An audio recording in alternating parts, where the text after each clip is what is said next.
What happens if you get caught using drugs in Kuwait? It's actually pretty bad. Here are some of the laws. The punishment for trafficking drugs is the death penalty, and how this law is applied seems to be rather arbitrary in the way police make the distinction between personal use and trafficking. Police officers are authorized to make immediate arrests upon their suspicion of drug use. And nowhere in this law is it mentioned the police need verifiable proof. It only says if they suspect you are using drugs, you can be subject to arrest. Also, suspected drug users can be placed in a rehabilitation facility for up to 6 months against their will. Association with drug users, even without personally using drugs, is punishable by up to 3 years in prison. There's random drug testing for all students in schools and universities, and refusal to undergo drug testing without a valid reason is punishable by up to 4 years in prison. And they have also made available financial rewards to those who snitch or report other drug users. However, Kuwait does have some drug laws that appear to be based on sound logic, such as criminal proceedings will not be pursued against individuals who voluntarily seek treatment for drug use. And also keep in mind that, like the rest of the Middle East, you do not have access to a jury trial while in Kuwait. All trials are conducted solely in front of a judge. And what that particular judge does with your case likely depends on a lot of non-drug related issues, such as your nationality or what country you're from, and also your socioeconomic background, or to put another way, how much money you have or how much they think you have. For example, there's a recent case of a Bollywood actress, a Sojourn Al-Hajri, who was arrested just 2 months ago in June of this year for possession of cocaine, marijuana, and several unnamed psychotropic substances which were found in her possession. And just in case you don't know, the term Bollywood is in reference to Kuwait's thriving movie industry, which is said to be like the Hollywood of the Middle East. And I guess the word thriving is a relative term. You have to keep in mind some of Kuwait's neighbors include Iraq and Iran, which may not be doing well or so well economically. Anyhow, here's a picture of Ms. Hajri along with her drug stash. And this seems to be a rather popular way of shaming convicts in Kuwait by taking their picture along with the drugs that were alleged to have been seized. And Ms. Hajri looks to be rather upset with this whole situation. However, she was able to post bail and is currently out of jail and awaiting her pending court case in Kuwait City. So far this case appears to be rather normal compared with the rest of the world. However, there's a lot more. The next case is of Jermaine Rogers, a former U.S. Army veteran and contractor. Jermaine Rogers was working in Kuwait when he was arrested and charged with being a drug trafficker in 2015. And here is a picture of Mr. Rogers' arrest and the drug stash he was accused of keeping. The charges against Mr. Rogers were reduced from being based upon this huge stash of drugs, which would have placed Mr. Rogers in drug kingpin status if convicted, to ultimately being charged with possession of just 7 grams of cocaine.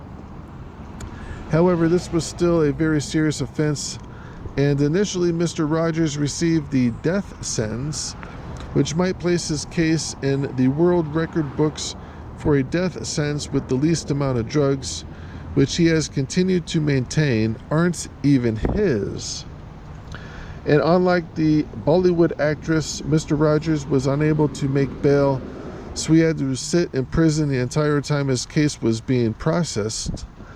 Thankfully, Mr. Rogers' death sentence would eventually be reduced to life in prison, and then, even better, parole in 2023 after serving 8 years for a crime Mr. Rogers to this day continues to say he did not commit.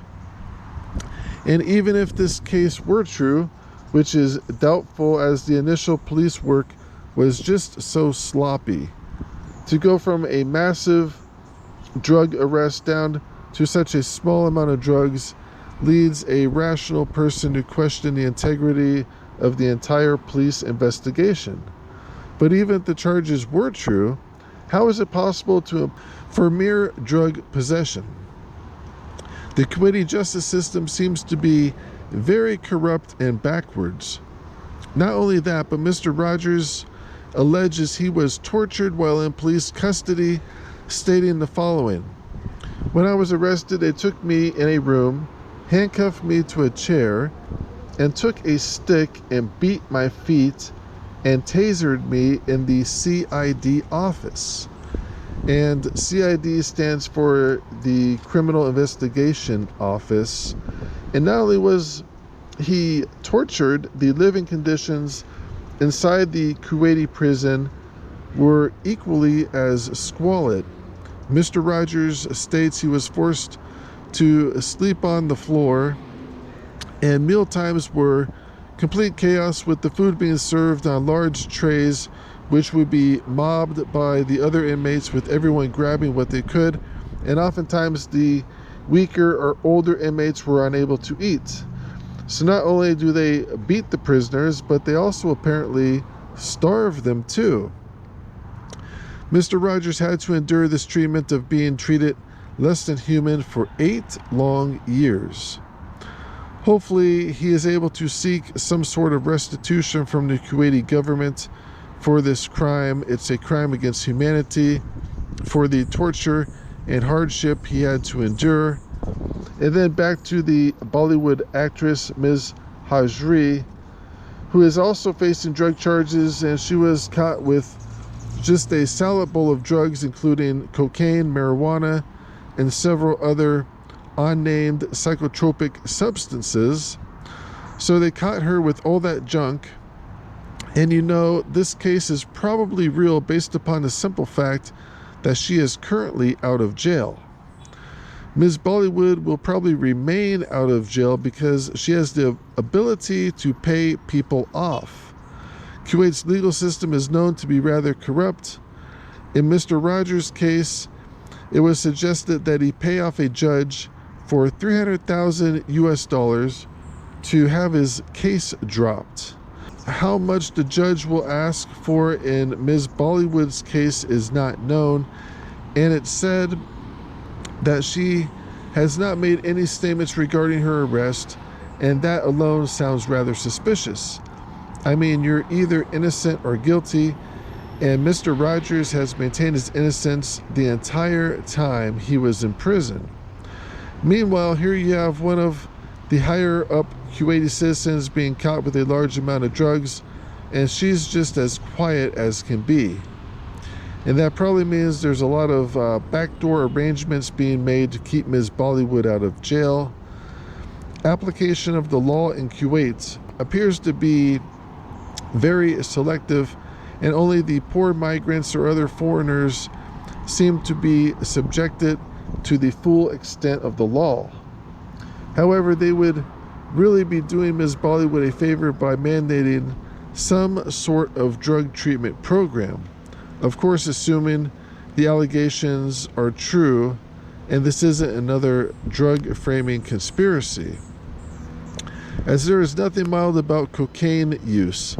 If she continues to use hard drugs, Ms. Hajri is going to turn into some kind of a junkie.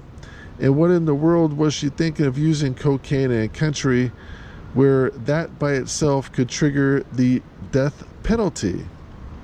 I think the answer to that probably goes back to my previous point that there are two sets of laws and the harshest don't apply to their own people. So if you do plan on visiting Kuwait, don't even think about using drugs. And after reading Jermaine Rogers' story, if a U.S. Army vet can be framed, then anyone can. I guess it's similar to visiting Mexico.